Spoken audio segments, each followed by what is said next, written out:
د قربانای متعلق صرف دو خبر استاسو په مخ کې عرض کول. یو دا چې د قربانای بنیاد څه دی، او دویم دا چې د قربانای احکام څه دي.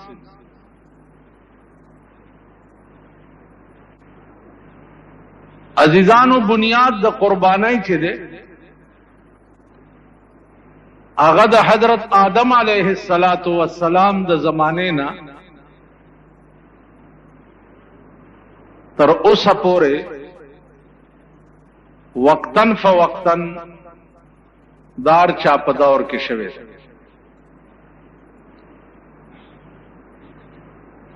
او دا د تاریخ وغیرہ خبره نه ده،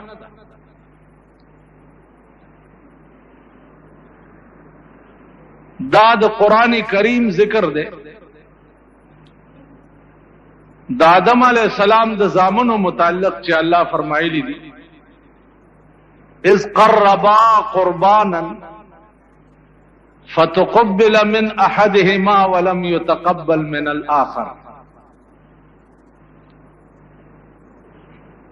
د دوارو زامنو په خپلو کې اختلافونو دي ته ویلې شو چې تاسو قرباني وکړئ، چې کم یو په حق ای داغه قربانی به قبول شي او چې کم په حق نه ای داغه قربانی به رد کړي شي.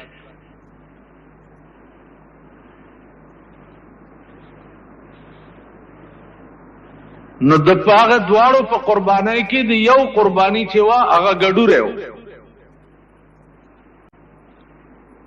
چې څو وخت کې د غره د پاسه کې خوي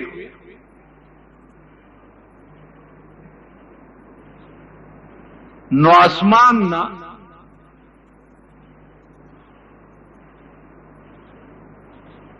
سشیر آغو او آغا گڑوره چه ده آغا اوچت کو. حافظ ابن کثیر لیکلی دی چه دغه گڑوره نیغ بوتلو جنت تا او تر اوسه پورې دغه گډوره په جنت کې اوسي.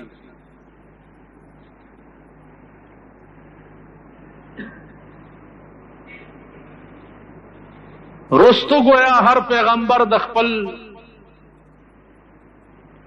قانون مطابق قربانیان او منځونه او روزه او دا بکول د ابراهیم علیه السلام دور پر راغی. ابراهیم علیہ السلام د شپې خوب ولید. اوس دلته یو خبره په ذهن کې کېدی چې ما خو پروسه کال په وحی باندې ډېر تفصیلی باز تاسو ته کړم،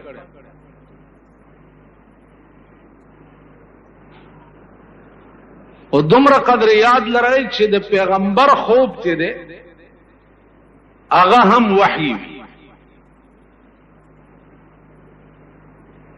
خوبونه درې قسمه خلق ګوري، یو پیغمبران ګوري، یو نیکان او اولیاء الله ګوري، او یو مونږ غوندې خلق ګناهګار روسیا مردار دا قسمه خلق ګوري. دې کې فرق دا دی چې پیغمبر چې کم خوب وګوري هغه وحی وی، هغه دروغ نه. اولیاء الله اتقیا د دین چې کم خوب وګوري اکثر رښتیايي او کله کله پکې غلطي. مونږه چې کم خوب وګورو نو هغه 99% غلطی او 1% پکې چرتا رښتیا وي. بیا د خوبونو د تعبیر امام چې دا علامه ابن سیرینو چې دا په تعبیر رویا کې ډېر لوی سره د دومره لوی عالم په تعبیر رویا کې بل څوک نه دی تیر شوی. خوب زمونږ په دې صوبه سرحد کې په ټول صوبه سرحد شاید چې 3-4 کسبه داسي چې د خوب په تعبیر به پوهیږي. 3-4 کسه نور په ټول فرنټیر کې د خوب په تعبیر باندې پوهیدونکي نشته. استاد خو چې خوب وګورئ خو چې چرته سورګری یا شاګولی کنه بس مولا لورشي جمعه ته چې استاد خوب ملي دلې ده او دغه سپاس سور امام روان ما باچای ما پلانې ما ایو مولا له یو سړی راغی چې استاد خوب ملي دلې ده چې یو خپل په مشرق ده او بل په مغرب ده. نو هغه ورته خدای چې په منځ دوه شوی نه دا دې څنګه خوب ولیدو. دغه سړی راغی علامه ابن سیرین ته ورته وی چې صاحب داسې خوب مې لیدلی دی چې یو خپه مې په مشرق ده او یو په مغرب ده. ویل بل چاته خو دې نه دی ویلي؟ ویل یو له ورغلی وم هغه راته داسې وویل. زه ویل خدای دې بې خو باسه که په هغه دې دا غلط تعبیر د خوب نه وی کړی نو ته به د مشرق او د مغرب بادشاه شوی. تاسو خیال راغی؟ نو علامه ابن سیرین چې دی دا ډېر لوی سړی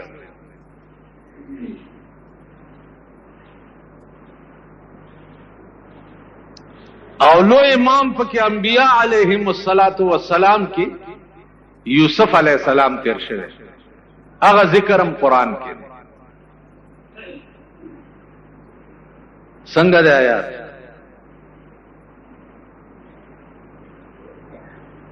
ان الشمس والقمر رأيتهم لي ساجدين. سر نوایا اذ قال يوسف لأبيه يا ابتي. یوسف علیہ السلام خپل پلار ته وای یا ابتي اني رأيت 11 كوكبا والشمس والقمر رأيتهم لي ساجدين. اے پلارا ما خوب لیدو چې یو لستوري او نور او سپوږمۍ دا ما ته سجده کوي. پلار ورته څه وایي؟ یا بنیا لا تقصص رؤياك على اخوتك فيكيدوا لك كيدا. پام کو بچیا چې دا خوب رونو ته نه وي سفریب بدر ته جوړ کی. یوسف علیہ السلام چې دا خوب پلار ته بیانولو رونه پټ ولاړو هغه واوري رونه تو بستغفار رونه په هر زمانہ کې د خدای قهر. شکر او باسم چې رور می نشته، شکر او باسم چې خور می نشته. خور لا د خدای قهر دی او رور لا د خدای قهر. او بیا د زمون په زمانہ کې خو پناه په خدای. رونو خپلو کې صلاح وکړه یو لسوالو چې راشي کنه پلار له خوبونه بیانای په دې چل پلار ته ځان نږدې کوي او مونږ رستو کوي راځي چې چرته ګړنګ ته وګورځو. لوی باس ته قرآن کې سورت یوسف کې چې په فریب بوتلو کوی ته وګورځو. دا خوب بیا رښتیا څنګه شو چې دې سوخ کې د مصر وزیر اعظم شو 40 کاله پس او پلار او مور او دا ټول رونه ځان ته وغوښته مصر ته. نو خدای پاک یوسف علیہ السلام ته وی چې ته په تخت کېنه.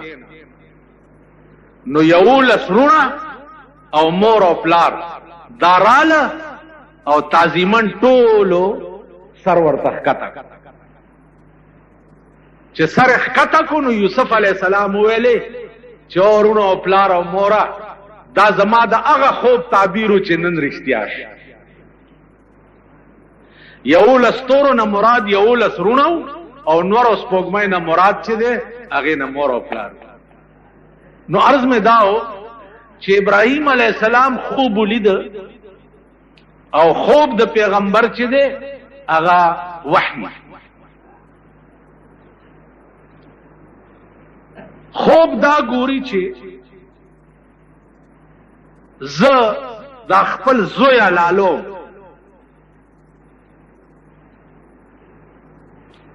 سار چې را پاسې د نو زوی راوغوښتو او زوی عمر دی دغه وخت کې 12-13 سال اسماعیل علیہ السلام. اگر چې په ذبیح کې اختلاف ته لګ چې اسماعیل ذبیح او که اسحاق ذبیح. جمهور علما په دې باندې دي چې ذبیح چې ده دا اسماعیل علیہ السلام راوی غوښته ورته وایي چې ذبیح به څنګه دی. نو عزیزانو مونږه باندې هم امتحانات راځي، مشکلات راځي، او زه قسم درته خورم چې د پیغمبرانو امتحانات او مشکلات وګورئ نو عقل بم والوزي او خپل اندې بم زمکه وته. کوم امتحانات چې په پیغمبرانو راغلي، کوم ابتلا چې په پیغمبر راغلي. یو عالم د ډېر لوی ما ته یو ورځ وی چې ته خو تقریرونه ډېر کې، خو زما زړه کې یو اشتباه ده. ما ورته ویل چې ته دومره لوی سړی زستا اشتباه چرته لرې کولی شم. ویل نه، سوال کوم او جواب به ټیک راکې. په دې مې پوه کا چې د خدای په مقبول بندگانو کې د پیغمبرانو نه لوی څوک نه و. دا خو دومره خو پوهېږئ که نه ماما؟ دومره خو به پوهېږئ، نور خو مې خیال نه راځي. او د خدای په مقبول پرین بندگانو کې د پیغمبرانو نه لوی څوک نه و. د خدای خوښ چې دي د پیغمبرانو نه زیات بل څوک نه و.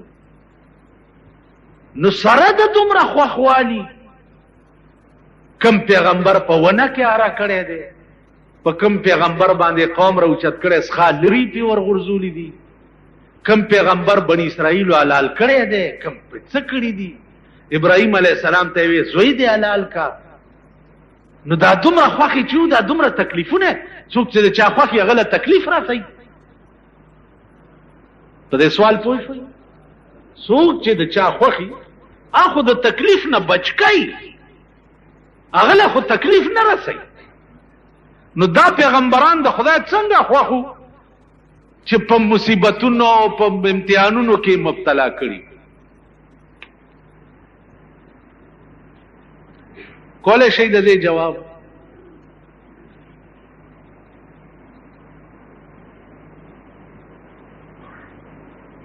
اسانه خبره. ماوی چې یو عاشقی او یو معشوقی.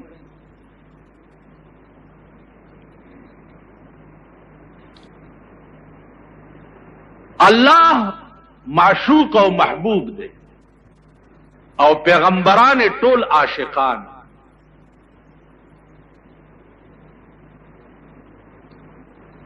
نو د معشوقی په زړه کې هر وخت جاری ورپسې. کم عاشق ته معشوقه وایي چې ورشه په د انور ودرېږه، ورشه او ته منډه کې او په د انور ودرېږه، ورشه دې کوی ته ټوپ کا او ته منډه کې بے خطر کود پڑا آتش نمرود میں عشق، عقل تھی محو تماشائے لب بامد. ورشه دې اور کې ټوپ او ته بے تحشا منډه کې اور کې ټوپ. نو د معشوقې په زړه کې د هغه عاشق قدر زیاتی چې کم د معشوقې په اشاره باندې اور ته ټوپ کوي، کوی ته ټوپ کوي. زکریا علیہ السلام چې په ونه کې راکېده ویل که आवाज دی وکړو نو د پیغمبرای د لیست نه به نامه وباسم. اره چې په ورله نو جبرئیل ورته راغی چې کدی आवाज وکړو یا دی وای وکړه نو د پیغمبرای د لیست نه به نامه وباسم. هغه خندل او په منځ دوه شو.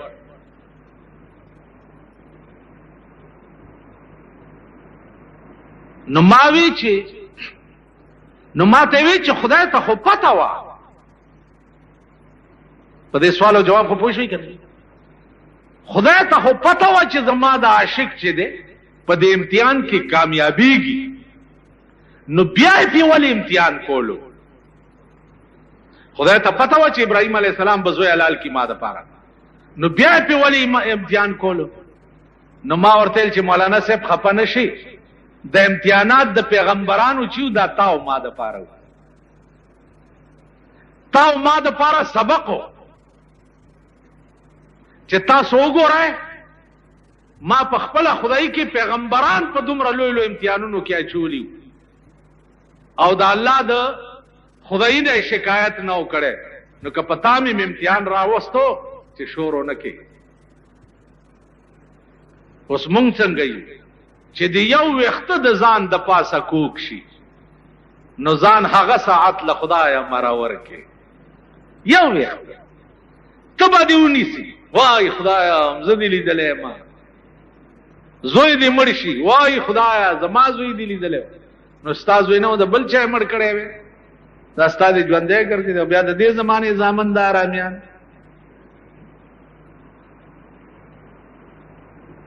په دې زمانه کې خو زامنو ته ګوره، د ملا زامنو ته ګوره د خدای قهر، د پیر صاحب زامنو ته ګوره د خدای قهر دی، د میا صاحب زامنو ته ګوره د خدای قهر دی. خو د معتبرو زامنو خو خدای چې بربند په سرک منډي نه وي. ښځو ته ګوره، جنکو ته ګوره، یو حال جوړ. اوس خو ښځې نورې په نالت شو، اوس خو که ښځې تکړت کوي وایي زمونږ باچهي ده.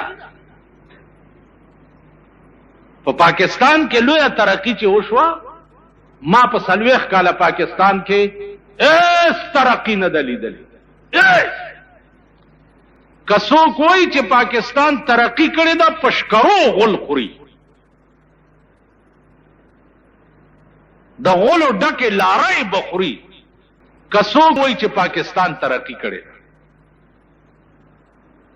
جاستان دے جوڑ کڑے، بم تان دے جوڑ کڑے، لارے تان دے جوڑا کڑے، موٹر تان دے جوڑ کڑے، ایٹم بم تان دے جوڑ کڑے. ایٹم بم للاڑا التا دغه سره بیا معاهده وکړه چې امریکای صدر بوش برش په ومګېدو، وعده ور سره وکړه چې زه ایټم بم نه جوړم، ځکه چې زمونږ بتکده خو امریکا ده که نه. هر یو چې راشي لاړ شي هغه ته زه چې وړوکی ومنو په دې جوګنشاه کې د سیکانو ګوردواره وه، ګوردواره وه، نو دا سیکڼۍ به را روانې وې سهار وختي ګوردوارې ته. نو زه اوس ولاړې منو، یو سیکڼۍ بلې ته وایي چې کتنے چلیے؟ هغه وایي چې ګوردوارې متھا ټیکن چلیاں، متھا ټیکن. نه یې بلاړه ګوردواره کې اګرن ته به سجده ولګوله، بیا به تتله، دا د هغې عبادت و. نو زمونږ ګوردواره چې دا امریکا ده، خو چې څوک مشر شي متھا ټیکن تال ته لاړ شي او ورته وایي چې ستا په رحم و کرم به چلیږم، چې څه د دې ځای هدایات وي هغې باندې به چلیږم، خو ما ته د کرم په نظر وګوره. بټو صاحب چا پانسي کړی؟ خو امریکې کړی دی. تقریر دلته په اسمبلی کې د امریکې خلاف وکړو، ملکم پې واړولو، پانسیم. نو زمونږ مته ټیکن ګوردواره چې ده هغه امریکا ده. نو پاکستان څه ترقی کړې ده؟ ترقی خو ورشه د نورو ملکونو وګوره، د نورو ملکونو یو میخ به پکې د بل ملکو نه ګور. دا ملک دی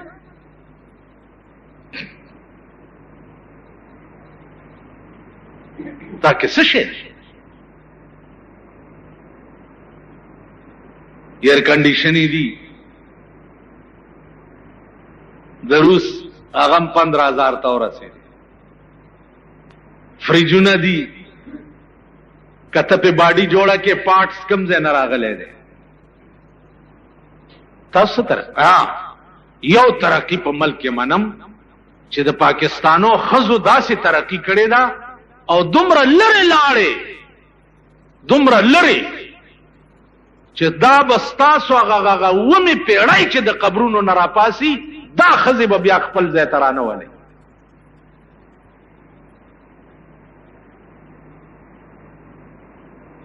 تاسو خو پرېږده که نه، سهار مې یو ملا لیدو ښځه یې په ډګډګي ځان پسې سوره کړې،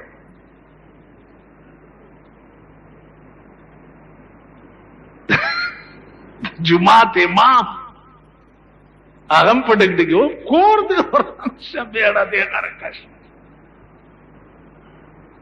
مالباس اوس قیامت کی هلکه دا ولې لا ما ته هم کته وی کته مسکی غوندې شو چې راشه که نه څنګه ښه کار مې کړی تو نالت په داسې ملک شو. خواص رهنمایان د دین، رهنمایان د قوم، په خدای قسم چې د هغې په کورونو کې ټي وي ګانې او وي سي آر چلی، رهنمایان د قوم چې دا قوم په بزرګۍ ورته ګوري او لاسونه یې سپی، هغې کورونه چې اولاد یې چې وګورې د اسلام نه به د زړه تور شي. دا زمونږ حال دی.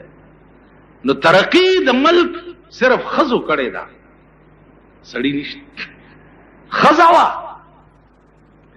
امتحانو د ابراهیم علیه السلام، حکم ورته وشو چې ابراهیمه اسماعیل د مور په غیږ کې دی او د بیبي نامه د بیبي هاجره علیه السلام. دا ښځه او دا زوی دی د شام نه بوزه او د مکې په دشتو کې پرېږده او ته تې ځه. ښځه او زوی روان کړه، د شام نه راله مکې ته. مکه دغه وخت کې وادي وه د دوو غرونو منځ، کم ځای کې چې اوس آب زمزم کوې دی دغه ځای کې ښځه او بچی کینول او دی ترې روان شو. ښځې ورته ویل چېرته ځې سړیه دا مونږ دې چېرته پرېښو؟ ویل چې چا راته ویلي دي هغه ته مې پرېښوي او زه درنه لاړم شام ته. بیبي هاجرې ورته ویل چا درته ویلي دي؟ ویل او چا راته ویلي دي چې اسماعیل او هاجره دلته پرېږده او ته تې ځه. ویل ځه چې چا درته ویلي هغه پوهېږه او زمونږ بندوبست پوهېږه. ښځه وه. اسماعیل تږی شو، ماشوم دی لتې ټکوي، نو مور یې اوبه لټوي. د دې صفا مروه په دې منځ کې بیبي هاجرې او ترې منډې ووالې، کله به په یو غونډۍ وخته اوبه به یې لټولې، کله به په بله غونډۍ وخته اوبه به یې لټولې. آخر اوبه نه وې، ناامیده را روانه شوه. چې را روانه شوه دلته جبرائیل علیه السلام ته حکم وشو چې ورشه د اسماعیل په دې خپو کې اوبه راوباسه. دلته ټکولې او د خپو کې د اوبو چینه راوخوټ کېده. چې چینه راوخوټ کېده بی بی هاجره وی چې الحمدلله او بخو پیدا شوي خو زری شګي راټولې کړي او بونه غیر چاپیر واچولې چې چرته اون بیږي خلاصي بشي. آب زمزم زمزم ویلې شي ادرېګا زمزم معنا ادرېګا.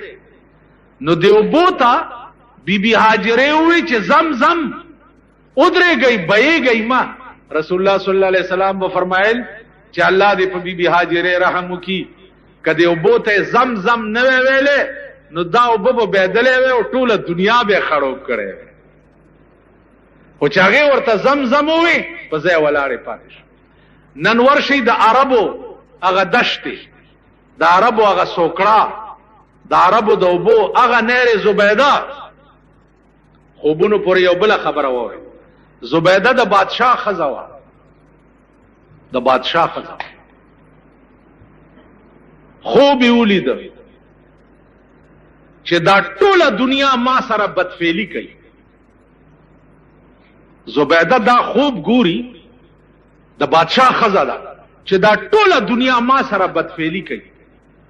اوس تاسو تکدا سو کوی چې لکه ما خوب لیدلې چې ما سره ټوله دنیا بدفعلی کوي تاسو به وای دا خو ډیر پلیت ته څه خراب خوب لیدلې داسې به وای کنه تاسو دا شیخان میخان. علامه تعالی زبیده ودا سے خوب مې لیدلې ده چې دا ټوله دنیا ما سره بدفعلی کوي. ورته خوب دې رښتیا هم دا لیدلې ده ویلاو ویل استاد الله سبا الله داسې کار والی چې ټوله دنیا به فائدہ اخلي. استاد خوب دا تعبیر دی. نو زبیدی بیا د شام نه دا نیر راوسته د مکې ته چې هغه وخت کې د اوبو قاتو نو د شام نه نیر را روان کو او د مکې په کوڅه کوڅه کې ګرځولې دی او په دا ټاکای لګېدلې دي او اهل مکه ټول داغه کوو نو برو باسي او کورونو نیر زبیده اوسم شته. اسویم خوب په ظاهر یو شی او داغه تعبیر چې دغه بالکل برعکس. تاسو خیال راغی نو اوبو ودرې دي او بی بی هاجره حیرانه ده. عزیزانو دا وخت کې د خوراک څه بندوبست کیږي. په دلاره قافلې زی شام ته مدینه ته هغه قافلو والا وی چې دا فقیران ناس دي دلته سو نه سو ولا ورکي دای گزره اوقات. په دې اسنا کې اسماعیل علیہ السلام د 12 کالو شو او مور به په دغه ځای ناسته وه او د قجورو چوپړی جوړه کړې وه او په دغه کې به مور او زوی 14 کاله دلته اوسېږي. حد دے د امتحان. علامه ثناء الله پانی پتی لیکلی دي چې د ابراهیم علیه السلام زړه به کله ملاقات ته وشو چې زوی او ښځه ګورم نو د شام نه مکې ته خو ډېر مزل دی نو بوراق به ورته راوستی شو. په بوراق به سور شو. بوراق مطلب دی د هلیکاپټر دې کې به سور شو را بغې په مکه کې د دوی ملاقات به وکړه بیا به ورته چې ودې کته اوس ځه نور زیات به نه ایسارېږي دلته. حدو د امتحان. پلار راغی او ښځه او بچی ناست دي او پلار ته وایي ځتې دوی به په دا دشت کې ناست دي. اوس په دې یو خدای پوه دی. ځان ته خپلو ګریوانونو کې وګورئ چې د غېږې بچی دی او ښځه دی ته په میره کې پرېږدې او تا ته حکم وشي چې ته تې ځه ستا پړه به څه تېري. حدو د امتحان. نو ابراهیم علیہ السلام په داسې امتحان کې الله کامیاب کړي. زوی حلال کړ. زوی ورته څه وایي چې پلاره خوب دې لیدلی چې ته ما حلالې وی چې او بچیا. زوی ورته وی قال یا ابت افعل ما تؤمر. اے پلاره چې څه حکم درته شوی دی زر هغه کار وکړه زر کوه. ما حلال کا. پلار ورته بچیا تبت چل کې چې زتا حلالو. زوی ورته وی ستجدنی ان شاء الله من الصابرین. اے پلار په خدای مې دې قسم وی زرد چې بیا به مې مال را چې زبستا د چړې لاندې صبر کوم تب مې حلاله او زب صبر کوم. دا د قربانۍ بنیاد دی. عزیزانو نور قصه لګو دا احکام دادی چې 2,500 روپۍ چا سره وی هغه د پاره دا شرط نه دی چې کال پی تیر شي. هغه کال تیرې د شرط چې دی زکات د پاره دی. 2,500 روپۍ دی ورځو کې چا سره وی نو پاغه قرباني واجب ده. ځان له ګډوره نشي اغسته نو چا سره دی ایسونی. خدا خیال دی کوي چې ایسا دی داسې خلقو سره ونی سي چې داغي پیسې مردار نه. کوو کسو یو غوا یا میخه پیسہ کی ونی وا او پدې کې د یو سړی پیسې حرام وي نو د شپږو نورم قرباني نه ده شوی. نو دا ښکارا پلیت چې دی هغه نه بزان ساتي. مثلا د چرسو سوداګر دی, د پوډرو سوداګر دی, جوارګر دی, غل دی, ډاکو دی کنه جی. نو داسې قسمه پیسو والاو سره به شراکت په ساروی کې نه کوي. مزدور دی, دکاندار دی وغیرہ وغیرہ, دفتر کې بابو دی, زیات وسه نه رسی او 400-500 روپۍ سنیوي شي. داسې قسمه خلقو سره ایسونی سي. بلکې بزرګانو تر دې پوری لیکلي دي چې د یو سړی وس بالکل نو او په قرض پیسې راواغسته او قرباني وکړه نو الله پاک به مخې کال لغنی کی. خدا واجب نه دی او نه ضروری دی. شوق او ول چې کومه کدا سے حکم نو مخې کال لبه خدای پاک غنی کی. باقی بعض خلق تپوس کوي چې ساروی ګډ شي یا خکری مات شي یا څه شي. ګډ چې داسې وی چې د لالې دو زه ته پخپل اتلې شي ګډ ګډ رواني نو په دې قرباني کیږي. وګونه غسوی د بازي ساروی کم وخت چې 3 سی وی یوي سا غسوی پاغي قرباني کیږي. 3 سی نه یوي سوي پاغي قرباني نه کیږي. دا عیب. خکر پاس ماته قرباني پکېږي. لاندې ماته چې وخت ته نقصان رسولې ده بیا په قرباني نه کیږي. باقی نر او خزا ګډوره میخه غوا میخه اوخ وغیرہ دا ټول پکې یو برابر. ګډوري کې دویم سړی نشي شریکې دي. غوا میخه کې سلور قسم کې دی شي, شپږم کې دی شي, دوم کې دی شي. بعضی پختنه کړي چا کمقل نه وې تاسو خو سلور یې طاق پکار دي. طاق سړی د خدای په قهر اخته شي په منډو شي چاله وای چې سلور یو پنځم کم ځای نه پیدا ک سلوریم پکېږي ک دویم پکېږي ک یویم پکېږي ک ویم پکېږي ک شپږیم پکېږي. ته پوه شې په خبر باندې. نو الله دې توفیق درکړي. پاتې شو غوښه د قربانۍ 3 سي کول دي مستحب کار. یو غریبانو ته, یو خپلوانو ته, یو ځان ته ساتل. اوس دی وخت کې سرمنی چې دي د قربانۍ عام طور د جمعتونو امامان چې دي داغي ظاهر ذریعہ معاش نشته. او یا د قربانۍ سرمنی وی او یا سرسایه وی دې ته غریبان ناس دي. نو چې امام غریب وی او بال بچیدار وی نو د قربانۍ سرمن او مغلب ورکوي. قصاب لدی که په اجرت کې د قربانۍ سرمن ورکا قربانی دې ناقصه شو. قصاب لبه په اجرت کې نه ورکې. تاسو خیال راغی. نو قصابانو وی کنه چې دا سرمن مال راکا امام صاحب له نقدي پیسې ورکا. نقدي څوک ورکي بیا امامان. نو د دې وجه نه بعضي خلق داسي چې امام سره چرته لوټه موټه او دسماتی لنی ورکړي نو چې قرباني دې مولا له سرمن ورک جمعات له تلو منو او داسې راته نه و چولو. د داسې دله سړي سرمن معلم ولاته مې وي، سرمن ما.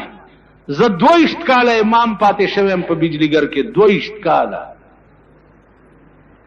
په 22 کاله کې زما مقتدیان کې قسم قسم خلک مال کا سرمن امرانی زدې کنو ستاسو سرمن او باس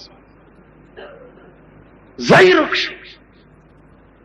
سرسایا مزد سرسایا چې ته مال نن 15 روپۍ راکې ټول کال به ته په ماټې پر خرڅې او 26 روپۍ زما تنخواه وه. په 26 روپۍ کې زه باچا ګرځېدم، برید به مې تاو کړی او د باچا پروا مې نه لرل. زی سرمن دې ستا کپره وچیچي یو ستا سرسایه دی خدای بیخ بنیادو بس. ملا له براشي او ملا دا پوزه ډکېږي او تشېږي، ستاسو وظیفې مالی دي، ستاسو ترکارای مالی دي دي چې کوم طالب له تاسو په لوخي کې اچو. قسم په خدای دی 13 ورځو کې دی جمعات ته دا چې پکې ناس کې ترکاری راوړه چې طالبانو ګرم کړه، دومره چینجی و پکې.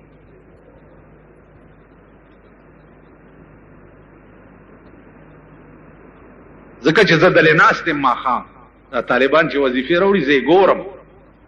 تاسو خلک تاسو وظیفې ما ته پته ده، ستاسو سرسایه ما ته پته ده، ستاسو هغه قربانۍ ما ته پته ده. بیا د قربانۍ غوښې له اوچې کوي، ډېرې په فریجونو کې ایښي، 6 میاشتې خوري لګیا.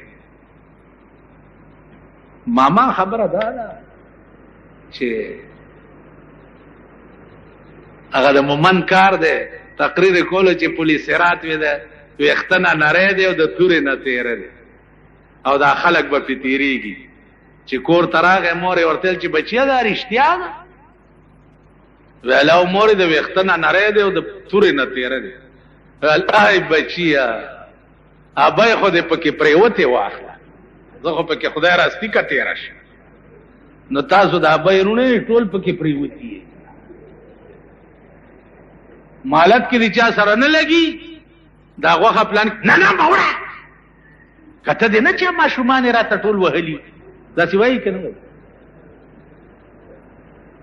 نو زمونږ نظام زندگی ټول ذاتیات دي، نظام زندگی.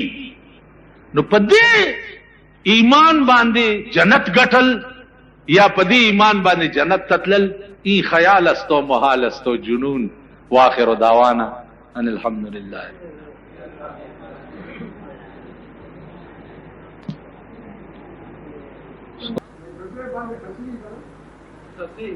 خسی ګډوري باندې ته پرېدا باس بتا غوندې پې کړی و که نه. خسی ګډوري باندې د دې سم نه ښه قرباني کی. خسی ګډوری سربي په نسبت سره دی بل ګډوري ته. زما په خبره پوهېږئ که خسی ګډوري باندې چې څنګه ښه قرباني کېږي داسې په غیر خسی باندې ښه نه کېږي.